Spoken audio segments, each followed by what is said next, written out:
A very warm good afternoon to all those who have gathered here.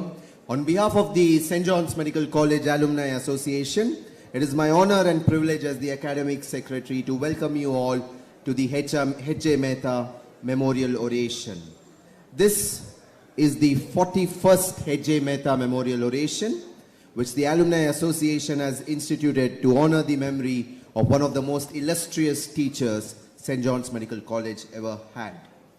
Dr. HJ Mehta built the Department of Anatomy, was one of its pioneering teachers, but whom we lost sadly in 1973 at the very gates of the college.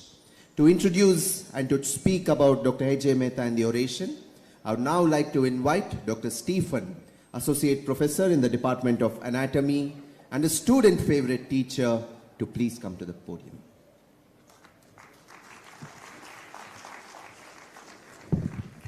Thank you, Dr. Nathan. Good afternoon to the dignitaries, delegates for the Diamond Jubilee, faculty members, and students. It's my privilege to present the introduction to the Dr. HJ Mehta Memorial Oration. The Alumni Association organizes the Dr. HJ Mehta Memorial Oration to perpetuate the memory of one of the most illustrious teachers of St. John's Medical College. Dr. Hasmukh Jetalal Mehta was the first professor to join the college when it started the MBBS classes in July 1963. He laid the foundation of the Department of Anatomy at St. John's Medical College, built it up into one of the finest departments of its kind in the country. Born on 6th October 1923 in Saurashtra, Gujarat, he had a brilliant scholastic career, topping his class in MBBS exams of the Bombay University. It is indeed an auspicious coincidence that the Diamond Jubilee of the Medical College coincides with his birth centenary year. He obtained his MSc Anatomy from the Gujarat University and then worked at St.John Hospital of John Carroll University and Case Western Reserve University, Cleveland, Ohio. He had a love of anatomy demonstrated by his devotion to the faculty and students of his department. To improve medical education, he spent a considerable amount of his energies to update teaching methods. Though he was known as a strict disciplinarian, his students loved him and was admired by his staff and colleagues. His knowledge of the subject was immense, and he had an intense interest in keeping abreast of recent advances. He combined this with an insatiable thirst for knowledge of the allied sciences and subjects of general interest. Whether it was the history of medicine, economics, politics, or sociology, Dr. Mehta was constantly exploring better and newer teaching methods. He was an active member of many learned societies that had any bearing on anatomy, human biology, and cytogenetics. He had to his credit many valuable papers based on his diverse research interest. He attended many international and national conferences and presented papers. His research interests included anthropology, genetics, embryology, histochemistry, and anatomy. Dr. Mehta was the principal investigator and co-investigator in many of the projects aided by Indian Council of Medical Research and State Board of Medical Research. Even in those days, he encouraged his staff, students, and technicians to publish papers. He died as a result of tragic accident in August 1973, right at the college gates.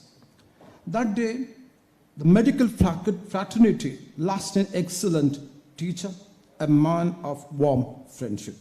However, the memory of this dynamic personality, loved by one and all who knew him, is immortal. Thank you.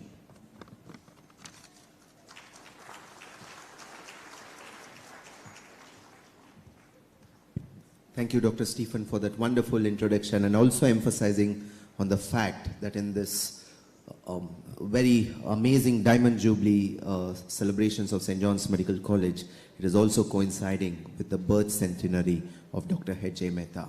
And on this occasion, it is very heartening that we have a stalwart orator today, and to introduce her, like I always say, there's no better person to introduce someone than his or her friend.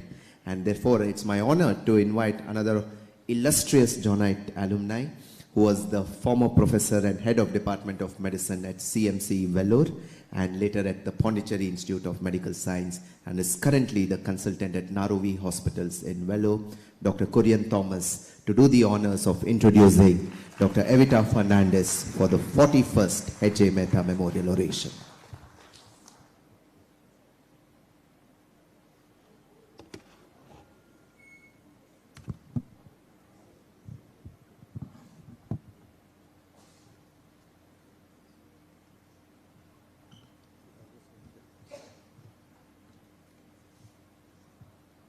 Ladies and gentlemen, it's my pleasure to introduce Dr.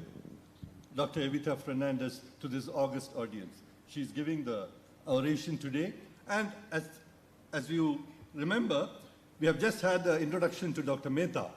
We are here to celebrate the life of and the memory of Dr. Mehta, who has been the professor and head of the Department of Anatomy in St. John's Medical College. Some of us have been students of him from that time and remember him very fondly and with awe, because certainly he was one of the greatest that we could understand of the teachers of the day. I'm sure. Sorry, it's going on. I'm sure. I'll just stay away. I'm sure Mehta. Previous. I'm sure Mehta would be very glad today that one of his students who have excelled in the field of Dr. Mehta would have been very happy, because one of the students who have excelled in the field of a choice, he is honoring him with the oration, of the day.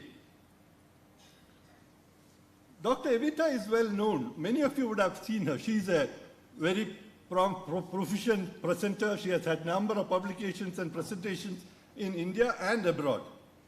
She has done many wonderful presentations, and she's done a terrific work. She has been in the limelight for the last many years.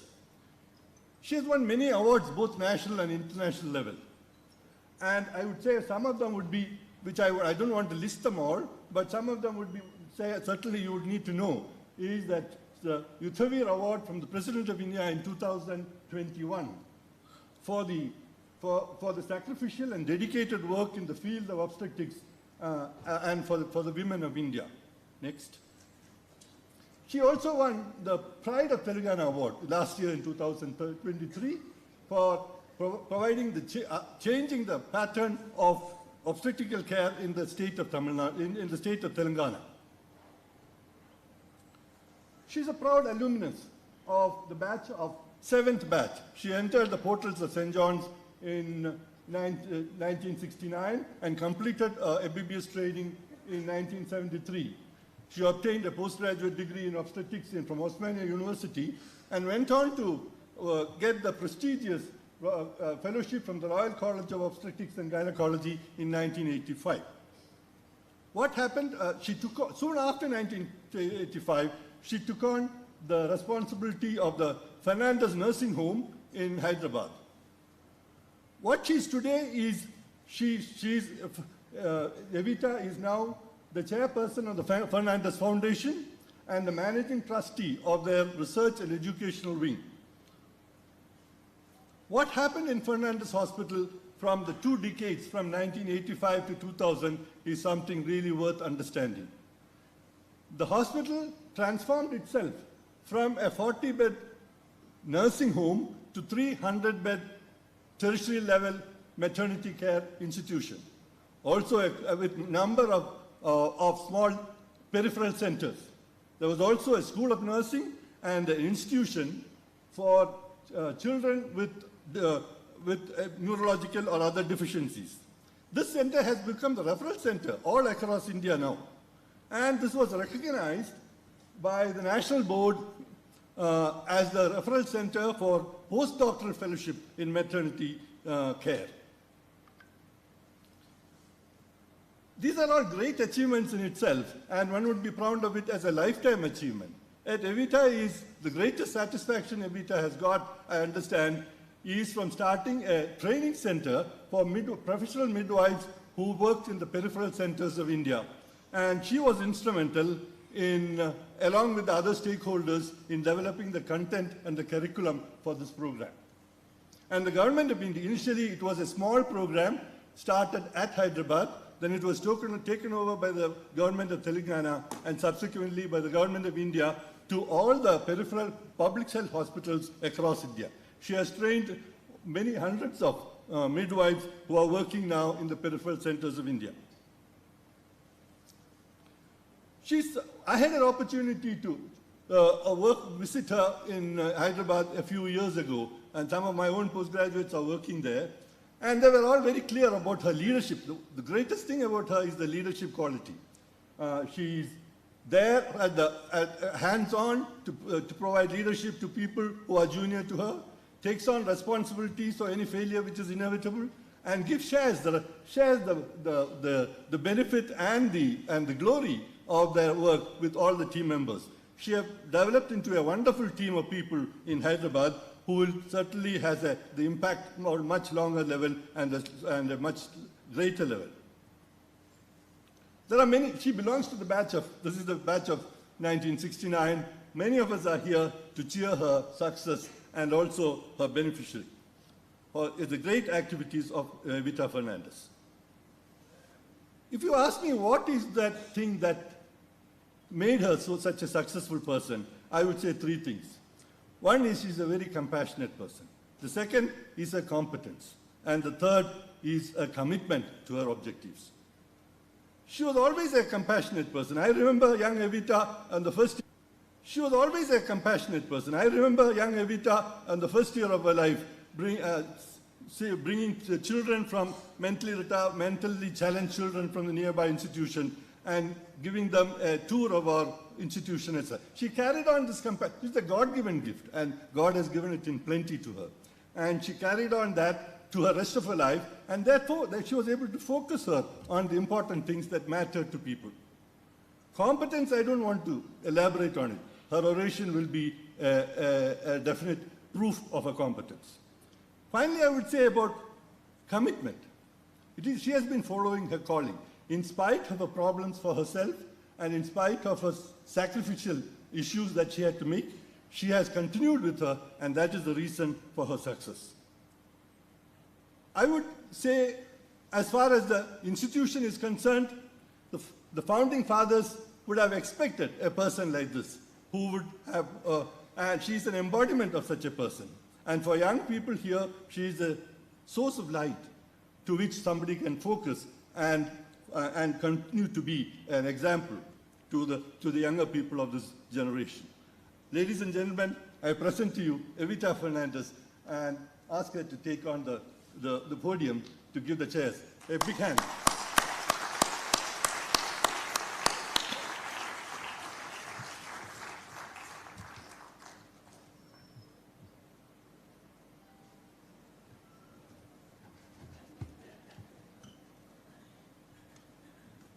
Dr. Evita, thank you so much for agreeing for the 41st Dr. HJ Mehta Oration. Everyone has been anxiously waiting to listen to you. The podium, all yours.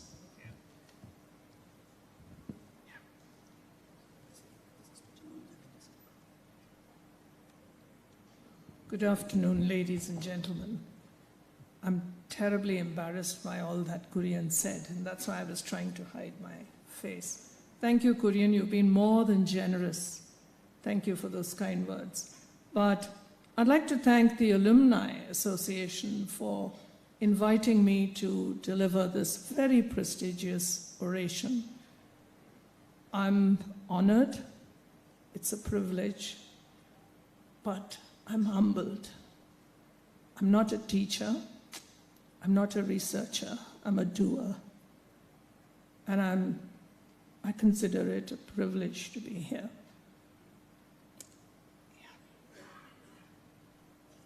Dr. Mehta, we were very, very scared of him. But once we finished anatomy, we understood he was like clay, soft clay inside, compassionate, and then we became friends. The theme for the Diamond Jubilee celebrations is return to your roots and celebrate the new. And what I'm going to do is actually talk about this. In my 22nd year of my professional life, I was riding the crest. I thought I was the best obstetrician in Hyderabad. But I had two light bulb moments that happened almost simultaneously. I had decided to launch an in-house training of nurses in midwifery because with all my work and we have become a referral center and mothers were dying, and I began to read about maternal mortality and realized countries that had professional midwifery as their task force had very, very low maternal mortality figures, and we had no such force in India. And I was tired of knocking on the doors of the government, and at that time we were doing about 5,000 births in a year, and we thought we had enough volume to start as a pilot project. I also discovered at that time, while I entered into midwifery and began to read about it and understand the philosophy, that we doctors had actually become horribly interventional. So I had to do a reflection of all our work and how were we handling pregnancy and childbirth. And I had to go back to my roots and look at the physiology of labor and do a 180-degree turn in my understanding. And we changed childbirth practices in Fernandez. Because once you looked at the evidence, you had to celebrate the new. So today I'd like to share what I've learned over these years by just listening to women's voices. Overview, let's start with just the basic facts on the crisis surrounding childbirth today. Why is birth experience so important? Why is everybody talking about it? And this began in the 2000s. Let's listen to some of the voices of these women, and are we ready to embrace the evidence? Now, any mother in this audience will know that giving birth is the most critical event in your life. It's joyous, it could be blissful, and it has to be celebrated. But this event can impact you depending on how you felt during labor and birth. And we'll talk a little bit about that. And what I discovered through midwifery is birth memories last a lifetime. I'm sure mothers in this room would agree with me. They remember every detail. And what they remember most was how did they feel during that experience? How did we talk to them? How did we respect them? Was there disrespect and abuse? We know we are facing a crisis, and it's not just in India, it's globally. Women are being coerced into accepting treatment options that they're not comfortable about. Neither do they have the courage to disagree with the doctors. One great intervention is our rise in C-sections. And if a woman has been traumatized with her experience, she will suffer what today we call birth trauma and obstetric violence. And I'm going to spend the rest of my talk about birth trauma and obstetric violence. Somewhere in my journey, I forgot that birth is naturally safe for majority of the pregnant population because they are healthy. It's only 25 to 30% of a population that have complications.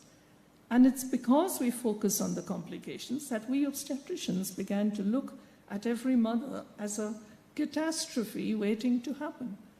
We brought women from birthing at home into the hospitals because we do believe, and it has happened, we've brought down maternal mortality and newborn mortality. But what we've done, we've also made birth convenient for us. And we forgot to put the mother and the baby at the center of those decisions. I'd love to know how many of you in this audience have had the sheer joy of watching a woman birth completely undisturbed by any healthcare worker. Lovely, health-wise, fit, physically fit, has gone to childbirth classes, empowered with knowledge and confidence, sets into labor spontaneously, no IV lines, no oxytocin, no epidurals. She knows how to handle her pain. She's been told what to do. She's given the freedom to walk, to drink, eat, has a companion of her choice, and births this baby in whatever position she's comfortable in. She's listening to her body. All she has is a professional midwife supporting her quietly. There's nobody else in the room except the midwife and her birth companion of choice. And at the end of it, she's holding her baby skin to skin, quietly enjoying that moment of bonding. No cord cutting. Physiological third stage, placenta comes out by itself. 2 hours later, she gets off the bed, holds her baby, and walks to her room. I never saw that as a student. I never saw that as a PG. I never saw such a beautiful, undisturbed birth in a long while we focused on high-risk mothers. And I think today this is what we are missing. So why is birth experience important? In 2018, WHO says all women have a right to a positive birth experience. And I draw your attention to the contents of what it says. Respect and dignity, birth companion of choice, and all the other things that I've spoken about. So, if a woman has a birth as I've described, or doesn't matter, she may have a forceps, she may have a C-section, it doesn't matter. But what matters to her is, was she supported? Was she involved in decision making? Was the doctor communicative? Did anybody seek her permission before touching her, before examining her, before doing a vaginal examination? Was she asked, is this what you want? Or how do you feel? That is so important. And at the end of it, if she's had a positive birth experience, she steps into motherhood on a positive note. Her self-esteem, her confidence is there. Maternal-infant bonding is established. Lactation is established. And we know if breastfeeding is successful, you're talking about cognitive, emotional development of that baby. So we who have the privilege of serving these women are actually birthing a new humanity. And we've got to get the story right at the beginning. If we don't get birth right, that woman and her baby, well, they're scarred for the rest of their lives. And if a woman who's empowered like this is birthed her baby like this, that's how she feels, exhilarated, thrilled, empowered. How we feel in birth can affect how we feel afterwards. And that trauma, if it remains unspoken, that woman holds it for years. And in 2004, we now have accepted that birth trauma is one of the factors for PTSD. So what does the mother feel? One is helpless. You can be the vice president of a multinational company, but when you're in labor, you are vulnerable. You are in the hands of the people you trust. And if you've had this absolute vision that you are going to birth normally, you're not going to have an episiotomy, you've discussed this, you're not having a cord cut quickly, you'd like your baby skin to skin. But everything goes different for various reasons. It may have been an absolute indication, but communication has been poor. She's helpless. She will trust you, but after the birth, you've got to talk to her about it. Otherwise, she's going to feel terribly traumatized. There's so much fear. Imagine a prima gravida, a 19-year-old, having to birth in positions that she's absolutely exposed. No sheets to cover, no curtains, but a lot of people milling around telling her to push, push. She's in intense pain. She has nobody with her, no companion of her choice, but birthing with strangers with masks. We are mammals, and mammals want to birth in quiet places. Those of us who have cats and dogs, I'm sure, would have realized this. So why is it we want women to birth in a position, bright lights, lots of people around, and a lot of noise? Ladies and gentlemen, can you see where I'm going? I had to reflect on every aspect of our childbirth practice in our birthing rooms. And when a woman feels she's lost control of her birth, of which she is in charge, she owns it, she's traumatized. And the sad thing is, majority of women feel, this is my lot, this is how it happens. So, and if I want to talk about it, who do I speak to? What do I say? Because when I start the conversation with the doctor, and I'm guilty, I've said this, I said, oh, you're so lucky, we didn't do a cesarean. You've got a lovely baby now, aren't you happy? I never stopped to think, how was your experience? I'm only beginning to do that in the last few years. And so women carry this unless they meet other women and they talk about it, healing doesn't happen. So let's talk about obstetric violence. There are 5 elements in obstetric violence, and I draw your attention to the second and fourth. The second, forcing the woman to give birth in a supine position. Now, I never knew this was not right till in the early 80s when I realized, oh gosh, this is unphysiological. And we then began to have women propped up, and today nobody births in, on the flat of their back. It's the most inconvenient position, and yet we were trained to do that because we didn't know anything better. But there's enough evidence to say that no woman should birth on the flat of her back, and majority of the women in our postgraduate teaching hospitals of our country birth on the flat of their back. It's obstetric violence. When we alter the natural process by inducing women who don't need induction or doing a cesarean when it's not necessary, it's obstetric violence. So 3 women in Australia were terribly fed up of what was happening. So they created a documentary. It's a 1-hour documentary called Birth Time. And if you can access it, it's worth looking at.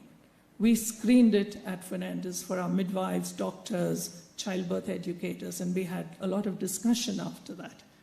Now, this led to a nationwide survey in Australia by 2 researchers, midwives, Hannah Darlin and Hazel Keedle. And through social media, they set out a questionnaire and asked women, did you experience obstetric violence? And they mentioned what it was. And if you did, can you share your comments? They were hoping they'd get at least 1,000 women who would talk about it. 8,546 women responded. And they only focused on women who birthed in Australia in the last 5 years. And there were so many comments. And when they collated all that they saw, they put 3 themes. Now, we're talking about a high-income country. I felt dehumanized. People did vaginal examinations without even seeking my consent. I felt violated. I begged the doctor not to cut me. An episiotomy is the most common cut we know. Fingers were inserted without consent. I felt powerless. I was coerced. We're talking about a high-income country. And look at this, 1 in 3 women felt they were traumatized and 1 in 10 experienced obstetric violence.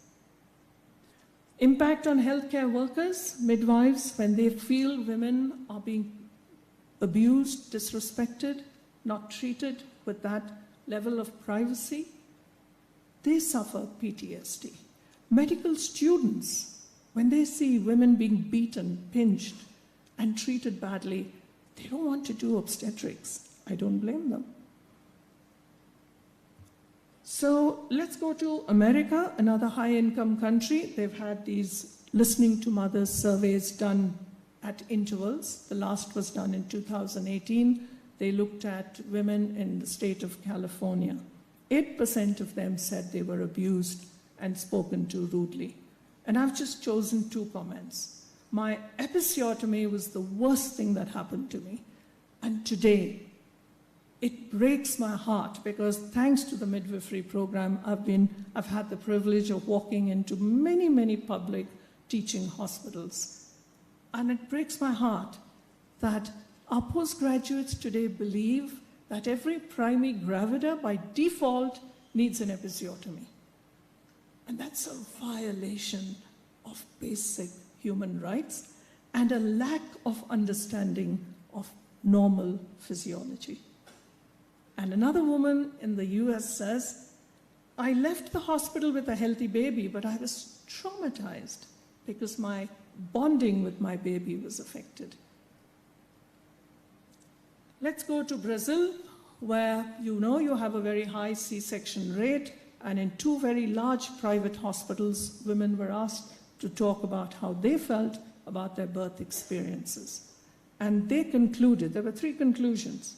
We must have women participate in decision-making if we want to change childbirth practices. Sounds obvious, right? But how many of us actually involve women in decision-making in our hospitals? Women's voices, when listened to, can be an important driver of change. And the 3rd, maternity hospitals must ask women what they want, what are their demands during pregnancy, intrapartum, and postnatal. Now let's come to India, and this is what I love. WRA, White Ribbon Alliance, in 2016 set up a campaign.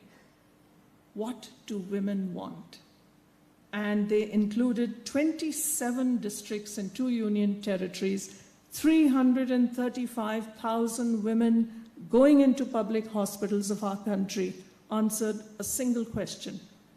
What do you want? What is the topmost need when you go into a hospital in labor or during childbirth? And what was the objective? They wanted to first focus on what are the needs of women, look at that information and see what is the topmost that we need to improve the quality of care for women and present this to the people who are making decisions. And boy, didn't that work. But let's see what the top demands are. What do they want? Dignity and respect, facility improvement, 35%. Only 2% out of 335 was satisfied. So what are we talking about dignity and respect? No verbal and physical abuse, no discrimination, privacy. A birth companion of my choice, and give me information so I can make an informed choice and respect my choices. We are talking about ordinary women who are attending birth or going to deliver their babies in public hospitals. Now let's look at facility improvement. Clean toilets, give me 1 bed, 1 woman. Clean labor and delivery room. I find it very difficult when I walk into places and find toilets that are locked, key kept safe for staff only or for doctors only. But the poor woman in labor has to go to a toilet that has no water, that's smelling, or there's water on the floor. And don't forget, she doesn't have footwear, so we don't know if she's walking into urine, amniotic fluid, or a leaking tap. But our toilet is locked. and it's only for us. This campaign of India led into a global campaign. And in Women Deliver Conference in 2019, we had 114 countries involved. 1.2 million women from these countries said what women want. And it's time we listen. What's the impact in our country? This was presented to the government, so respectful maternity care became a top priority for all of us, starting with the government. In 2016, strangely enough, the government said all women in labor should have a birth companion. And I'd love to know how many of us in our own hospitals allow birth companions. No woman should birth alone. It's a violation of her basic human right. 2019, the government introduced Lakshya accreditation program to look at public care facilities and accredit them for their quality of the labor room and operation theatre. And guess what? Respectful maternity care was a quality indicator, which meant you need to have curtains, you need to have privacy, you need to have a clean toilet, you need to have a bed that's clean, and so on. Now, what we know, looking at all this evidence, disrespect and abuse is a global issue. High income, low income, middle income, it doesn't matter. There's growing research, and what is important, it's a violation of human rights. Sadly, and this is what we need to understand, respectful maternity care begins here. It's an attitude. It begins with the security guard getting rid of his danda. It begins with the hospital policy that says, patients take off your footwear, but doctors can walk in with their footwear. It begins with the medical student being told, introduce yourself. It begins with each one of us introducing ourselves, asking the woman, may I examine you? It begins by drawing curtains. It permeates into every aspect, every touch point of that woman during her pregnancy, intrapartum, postpartum, whoever she meets and whoever she encounters, what has she experienced? That is important. Respectful maternity care involves the whole organization. So now we know what women want: kindness, respect, compassion. Clean facilities. Nobody is asking for granite interiors or anything fancy. We're just asking for information. Tell me what you're going to do with my body and why. Let me have a companion of choice.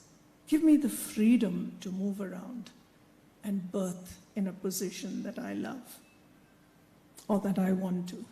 And we are talking about the larger population, the pregnant population, who are healthy, who have no complications. So 4 years later, from 2019, the question I think we all need to ask is, are we listening to the voices of the women we are privileged to serve? We know that social impact through centuries has happened where women have got together and fought for rights. Lots of changes have happened, and Rosa Parks is one great woman who led a whole movement of change. And she says, don't be afraid to take that first step, because not trying is as good as failing. So what next? Simple. Let's empower the women we serve with the right knowledge, with evidence-based knowledge.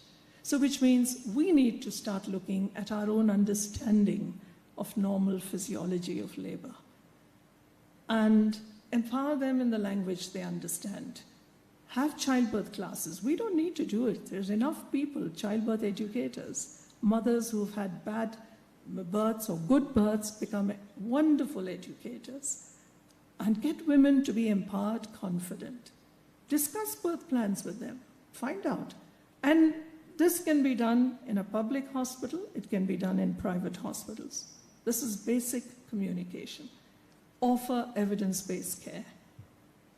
Delay cord clamping. Understand how women birth in different positions. Get rid of this archaic fear that women shouldn't eat or drink during labor. Get them to be mobile, because we're talking about gravity, and when women are mobile, gravity works, it helps in the descent of the head. We were taught to give them pethidine, put them in bed, and not let them walk. So we ended up with women as zombies, and we thought that was the way women should birth. Ask women the next day about their birth experience. I tell you, ladies and gentlemen, in the last 11 years, I've been brought down to size by asking women how they felt about their birth experience. And until then, I thought I was an obstetrician who was woman-centered in everything I did. I had a lot more to learn. The Lancet. So now let's look at the evidence. Are we going to embrace it? In 2014, the Lancet brought out a series on midwifery. And what does it say? It's a vital solution to provide high-quality maternal and newborn care in all countries. We're not talking about low and middle income, all countries. Why are we talking about midwifery? Because the heart of midwifery rests on a basic foundation of compassion, respect, competent care. Because a midwife, to be called a midwife, has to go through a rigorous training program after her nursing. It's an 18 months to 2-year rigorous program, and she has to meet global standards, nothing less, because she's accountable for 2 lives. So we're talking about a professional colleague, not a hath ke niche, not an assistant, but a colleague. And the philosophy of midwifery, they believe that pregnancy and birth is normal. They believe that a body that has been nurtured to build that baby or to nurture that baby can birth that baby. And this is how they empower women with the right knowledge, and they practice evidence-based medicine. There are 56 outcomes improved if a country invests in midwifery. I only chose 3, and I focused on the last one: reduced interventions in labor, which includes C-sections. Government of India introduced the guidelines to introduce midwifery in 2018 December, and we were privileged to be involved in this. Now, the next few minutes, 5 minutes, I'm going to show you images from public hospitals of Telangana. And all these pictures were taken with permission of every woman involved in the picture. We were very, very fortunate to be involved. The government of Telangana asked Fernandez to train first 30 nurses in midwifery because our C-sections were going high, and they wanted to bring compassion, respect, kindness into their birthing rooms.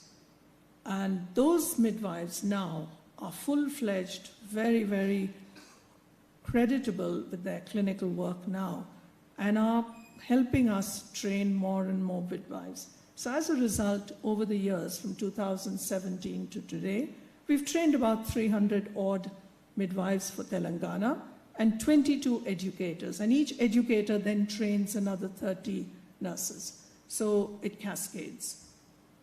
They are distributed in clusters across 49 facilities, all in the districts. So respectful care. And I just love this picture because now no longer these midwives are running antenatal clinics because there's risk categorization of mothers. So the low-risk mothers are seen by midwives, and the complicated mothers are seen by the obstetricians. So there's tremendous partnership. So when you have an antenatal patient care of, 400, you really want the midwives to take care of these women. So no midwife, no patient, no mother stands and gives her history. She sits, there's eye contact, and there's listening ears. While these women are waiting for their antenatal check, The midwives gather them in numbers, take them to a room, teach them about exercises that they can do, so that will improve their chances of having a normal birth. And these mothers just love this information being given. They slip in some things about nutrition and other things. This is one of my favorite pictures. It's taken on a cell phone. And these women are taught how to handle pain of labor. You know, all you got to do is learn to sway during your pains, because there's no pethidine, there's no epidural. You're giving them mobility and vertical position. And it's like, you know, when you changing your pillows, in the pillowcase, you kind of shake your pillow so that pillow goes through. And that's one of the things that we use to relieve pain of labor. And this is another group of women who've been admitted in a district hospital for various reasons, some of them in early labor. So the midwives have gathered them together, preparing them how to handle pain. So we've got gym balls in district hospitals. And this is another one where the husband has been called in, and he's learning how to give a massage to his wife while she's sitting on a gym ball and trying to handle the pain of labor. These are evidence-based options. Evidence-based options. There's enough research to tell you that these non-pharmacological methods of pain work. And this is another favorite picture of mine in Karimnagar District Hospital. But this is a beauty. Here is a woman, and I'm so grateful to her that she allowed us to take this picture. She's completely abandoned herself in her husband's arms. And there's this tremendous picture of tenderness. And this is what both husband and wife should be sharing. It's one of the most life-changing events in their lives. And they're just being supported. And she's going through her labor. And at the end, she had a beautiful normal birth with her husband with her in a district hospital in Telangana, in a public hospital. But the last slide is the best. 16,000 women over the last 3 years and more have been birthed by midwives. And not a single woman birthed in the lithotomy position. This is evidence. This is using evidence in changing childbirth practices. 192 women birthed in the knee-chest position. As an obstetrician, I had no idea that women could birth in these positions. But when I began to understand midwifery and get into it more and more, and when my midwife, who was from the UK, who came to help us train, she said, Evita, that woman is occipito posterior. I'm going to flip her over. I said, what? She said, I'm going to put her in a knee-chest position and I'm going to birth her. I said, are you crazy? Don't be ridiculous. We've never done that. She says, trust me, Evita. Come and watch. And here was this woman in a knee-chest position. Until that time, she's screaming with low back pain.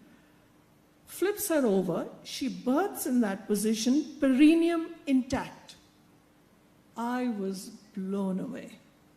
Any wonder that I'm so crazy about promoting midwifery? Just look at that.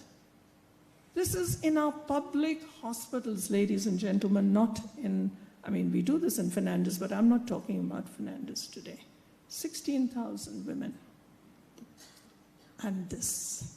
This was second gravida in Sangareddy District Hospital. She had a beautiful natural birth, and she was so happy that the baby was given to her, because the last time the cord was cut, the baby was taken away, and she had to pay for her baby to be given back to her. She was so happy with this experience, she caught hold of the midwife's hands and began to kiss it and said, with tears rolling down, why are you so kind to me? This is what happens when disrespect and abuse is taken out of the birthing room. This is what women want. India needs 90,000 midwives. And as a foundation, we are committed to at least training 10,000 in the next 10 years. This is our 75th year of existence. And it's been a privilege, because I was aware that I had a head start in life. Not many people inherit a well-running nursing home. And when you are given privileges, they come with responsibilities. And I was extremely fortunate to have colleagues who believed in the philosophy.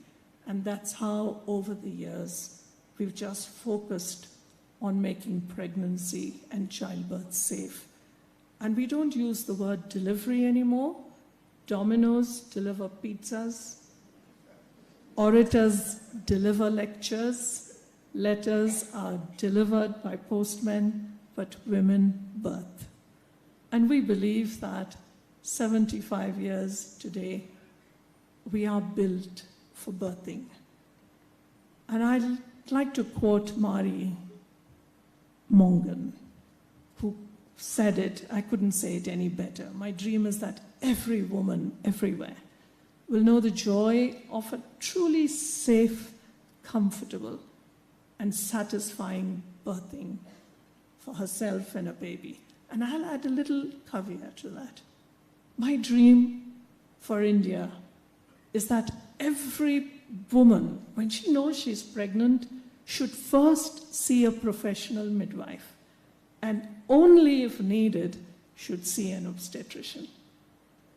I won't be around to see that happen, but it will happen one day. And I hope, ladies and gentlemen, I've convinced you about some aspect of listening to women's voices. Thank you.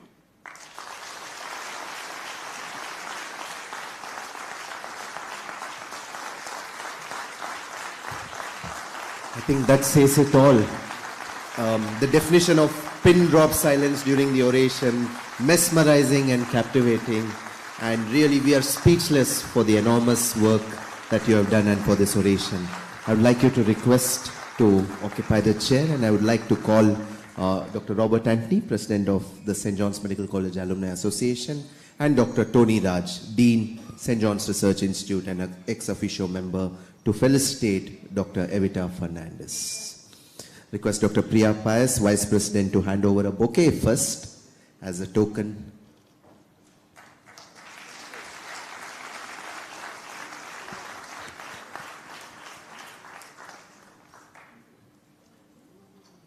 Please sit, please.